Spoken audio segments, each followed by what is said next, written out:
Hello, everybody, and hey, welcome back to another episode of Cinematic Treasures. I am your host, Chris, and once again, we'll be dabbling into cinematic history. Just a couple of quick notes that I wanted to make. Last show, I have some corrections to make. I wasn't quite sure if the Saturn Awards were still around, and I just read recently, yes. The Saturn Awards are still around, and they still give them out before the Oscars. Actually, I believe I saw that they were given out right around, right before the Golden Globes.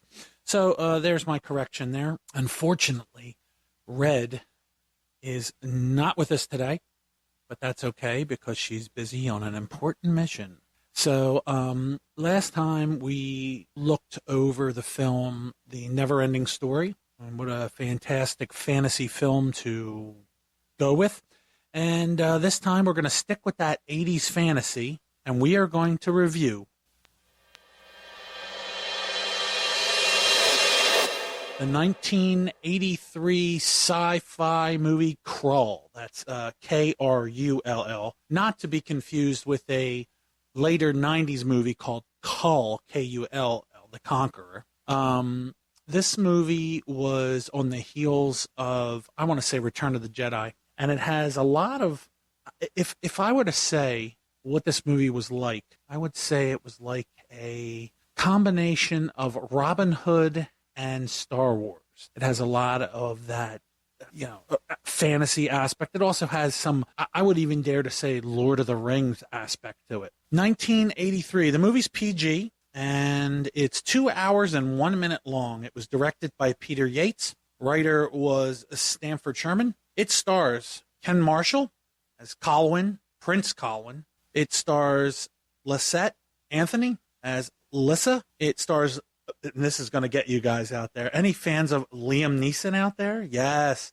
A very young Liam Neeson was in this film. He played Keegan, which was a sidekick to some of the crew that went along with Prince Colwyn in the film. Francesca Annis plays the Widow of the Web, and we'll get into that more later. Bernard Bresslaw played the Cyclops. Alun Armstrong played Turquil, and Freddie Jones played Yenar. So the whole basis of this film, and I do remember this film on cable a lot when I was younger. I did not see this film in the theaters. Prince Colwyn, he leads a band of nations on the planet of Krull. Prince Colwyn leads a band of neighboring nations to find the Black Fortress and to stop evil hordes of slayers and something called the Beast. It's a suicide mission, and during this mission, the magical five-edged weapon known as the glaive is their only chance of survival. Prince Colwyn must slay the Beast, save Alyssa, and Krull, the small planet in the middle of a vast galaxy. Now, right there, it sounds almost like Princess Bride, but it's not a comedy. It's a very serious film. The sets, the outfits, the wardrobe, everything about this movie is wonderful to me. Now, please bear in mind, it's not the greatest movie in the world, but if you've got nothing better to do on a Saturday afternoon and it's raining outside, this is a film you need to check out. I do own this film in my collection. I think I picked it up in the Blu-ray bin at Walmart. And the tagline for this film was "A world light years beyond your imagination." That doesn't sound too creepy. How about let's do it like let's do it like that?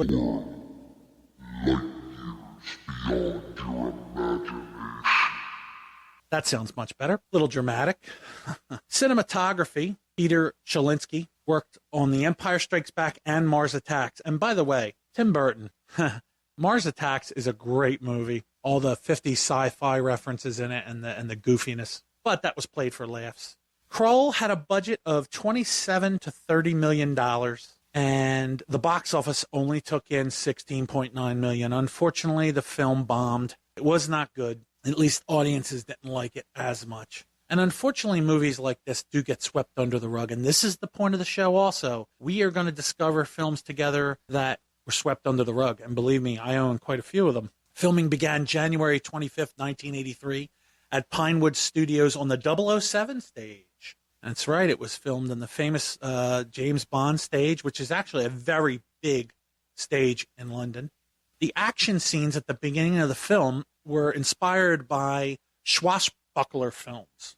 Movies like Captain Blood, 1935. Captain Blood was a pirate movie way before Pirates of the Caribbean, black and white, and it starred Errol Flynn, and he did a lot of his sword play in that film before he did Robin Hood. And Captain Blood can actually be seen in the Goonies when Chunk and when they're sitting there and Sloth are sitting there watching the movie, and he wants to be a pirate. If you've ever seen the Goonies, you know what I'm talking about. As far as the writing, Ron Silverman and Ted Mann hired Stanford Silverman to work on the screenplay. Ron Sherman wrote a bare-bones plot, and then Columbia Pictures quickly approved it. I'm guessing that's how they do it, or they used to do it. You know, give me a quick few pages, and then we'll figure it out from there. And things are different today, I'm sure. First draft of the film was titled The Dragons of Krull, where the beast was initially planned to be a dragon. Creators, you know, they changed it. They changed it to a more reptilian creature. And truthfully, to understand what I'm saying, you have to really see the film. You know, and as usual, you know, we have the film playing in the studio here behind us, and even the laser blasts are remnant of Star Wars. I mean, you could throw so many films into this. Buck Rogers. I mean, this is just fantasy meets science fiction galore, and anybody who's a fan of that realm of film, even kids can enjoy this film. You know, rating system was different back then. You have PG, and there are some younger children, like I said before, always who might be a little afraid of this film. The beast is pretty hideous. The first version of the screenplay was discarded.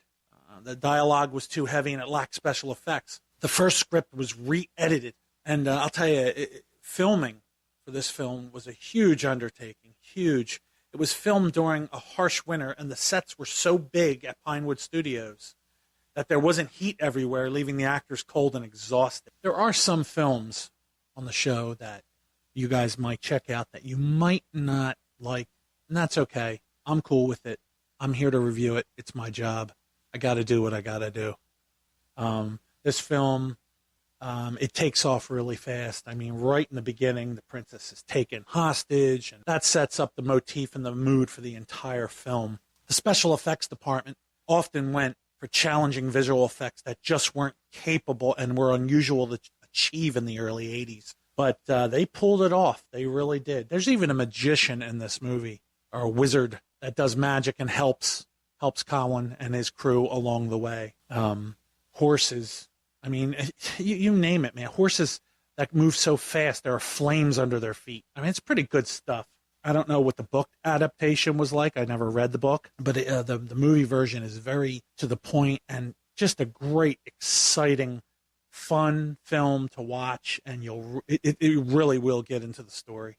The soundtrack was composed by the great James Horner. That's right, the great James Horner. Star Trek II, The Wrath of Khan, Aliens. Yes, he has a very, very good resume for soundtracks. He also performed it with the London Symphony Orchestra and the Ambrosian Singers. A lot of swashbuckling fanfares and overly rapturous love themes. Let's move on to the first edition of the soundtrack.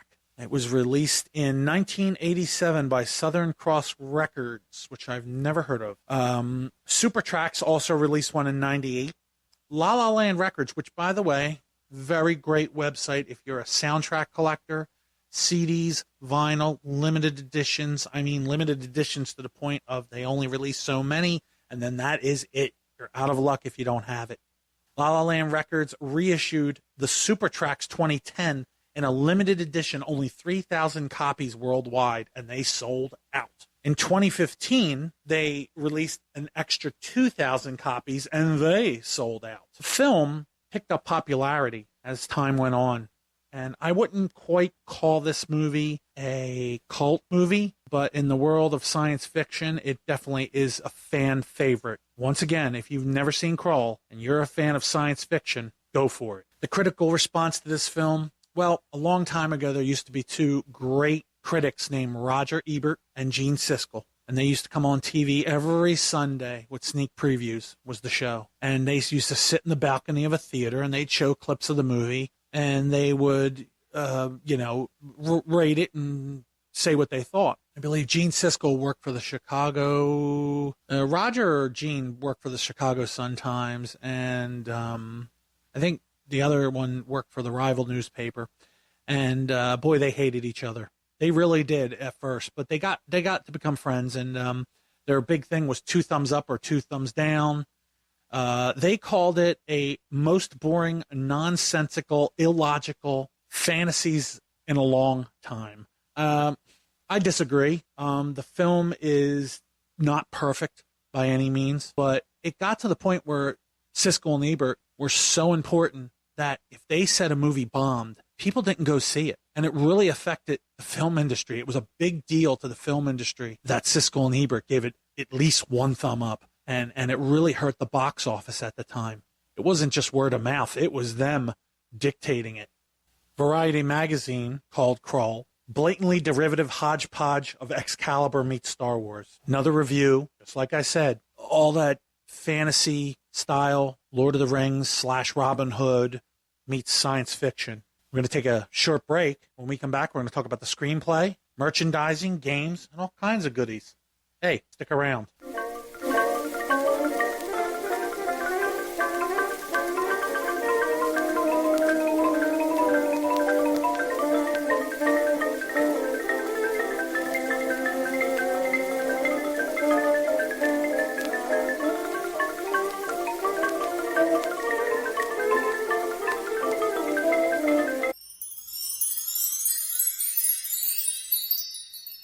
And we're back. Don't forget, boys and girls, when you hear the chimes, turn the page in your book. You older people know what I mean.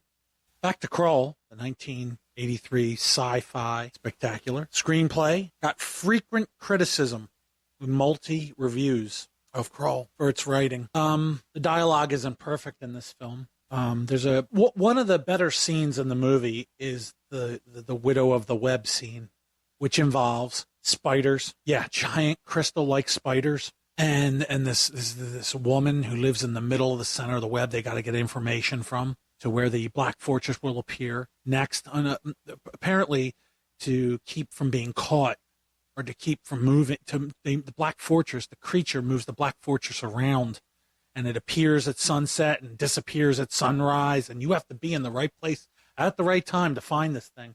The adventure part of it's just crazy, and that's what leads to the chunk of the movie. But the Widow of the Web scene creeped me out when I was younger. It's pretty cool stuff. As far as merchandising goes, the book was written by Alan Dean Foster, and there was a Marvel Comics Super Special edition. The Marvel Comics Super Specials were usually magazine size. They were larger than a regular comic book. As far as games go for the film, Parker Brothers produced a board game and a card game. Gottlieb and Company designed a pinball game that never went into production. Unfortunately, that could be because the film didn't do so well and it was canceled. Atari published a game for the Atari 2600, which, by the way, I got for a gift for Christmas, the Atari 2600 Plus, when I've been playing old Atari games on it. It's pretty great having my Atari back. It's wild. Another good scene in the film, as far as I'm concerned, is when he gets the glaive in a molten lava cavern.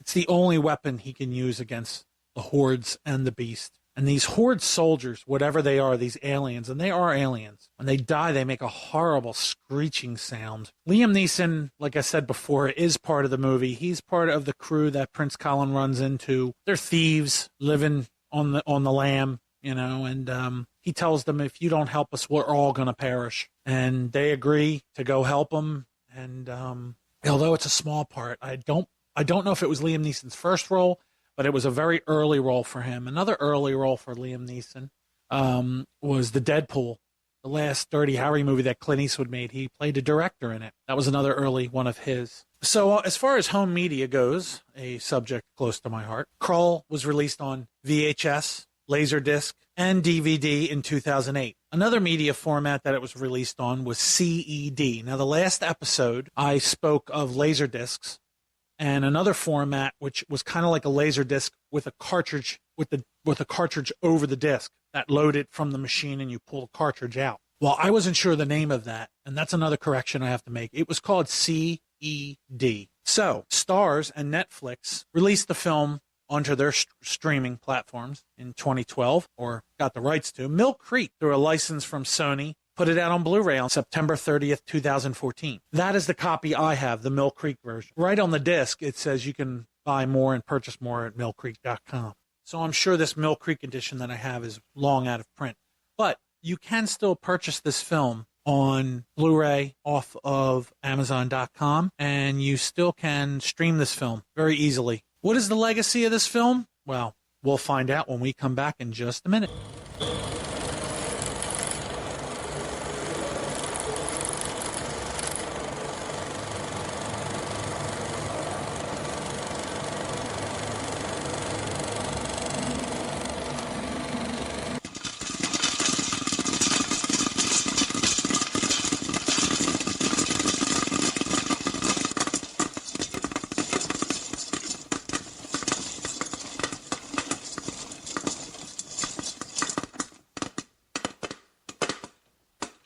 Welcome back, everybody. Before we get to the legacy of this film, I just want to add note that another great part of the film is the so-called wizard who can't do anything but turn himself into animals. he thinks he's a great magician and wizard, but he's not. But rest assured, when the time comes, he figures it out and he helps out his pals. He's kind of the comic relief. This journey, this film, couldn't have been easy to do, but I give it to the producers and all the special effects people for pulling off some crazy stuff that wasn't possible at the time. I think that's what makes these films so great, is that too much CGI in a film, which is what we have today, really can kill a film. And you really need natural sets and natural environments so people can believe it a little more. Jurassic Park, Steven Spielberg said once, would have never been made if the dinosaurs didn't look right CGI, and luckily they look good enough. But they did use a lot of animatronics also in that film, and they do use some animatronics in this film, and it's just believable, and it's realistic. The legacy of this film, elements of sword and sorcery and a space opera. Absolutely. I've said it many times during this show, and I believe it. The plot of Krull has been compared to the books of the Legends of King Arthur. I've never read the books of King Arthur, but I'm sure back in the day they were good. I've never been interested in King Arthur. Now we have a scene here where the Black Fortress disappears and reappears again on another part of Krull. Krull is, by the way, a small planet in the middle of the universe. And the Beast thinks if he keeps moving, they ain't going to find him. He keeps trying to tempt the captive princess and give her all kinds of treasures to be his queen. As far as pop culture goes, American Dad, and this is another case of a film from the 80s being referenced and going pop culture. But it's so funny how decades later it hits. Like I said, this film was forgotten for a long time and swept under the rug. Pop culture, American Dad, the episode all about Steve in 2005, his buddy Snot holds up a fictional magazine that reads 500 Reasons Why Krull is Better Than Sex. It's also been mentioned in Family Guy, Robot Chicken, and South Park. In 2003, Warner Brothers acquired the rights for a remake, and they wanted none other than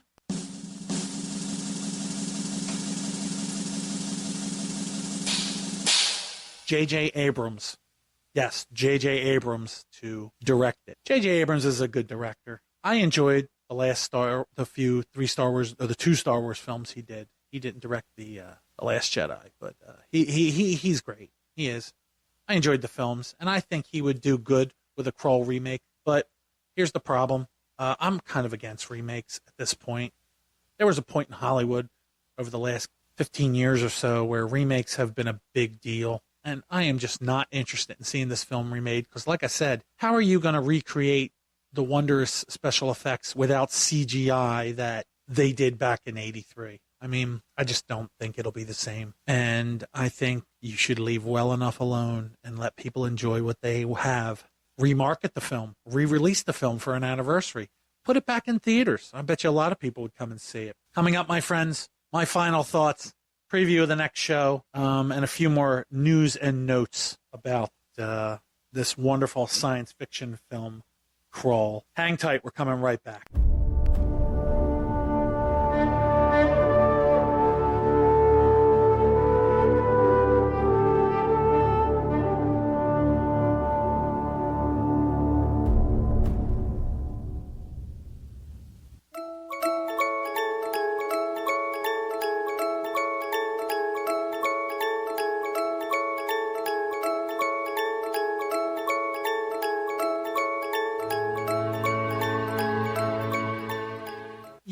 everybody, welcome back. The tagline for this film, we spoke about it earlier, matches the film's content, a world light years beyond your imagination. We're at the scene now where Prince Colin is recruiting the band of thieves. The first time you actually get to see Liam Neeson. He's kind of in the background. He really doesn't have any or very small lines in this film. So when last we left you, we found out that J.J. Abrams was possibly going to do a remake on this. And personally, I don't think it needs to be remade, like I said. Another great character in this film is the Cyclops. He kind of follows them on their journey, and then he finally joins up with them by saving their life. These creatures that work for the Beast, they're kind of like stormtroopers. They kind of have that armor on. And like I said, they make this awful, awful noise when they die.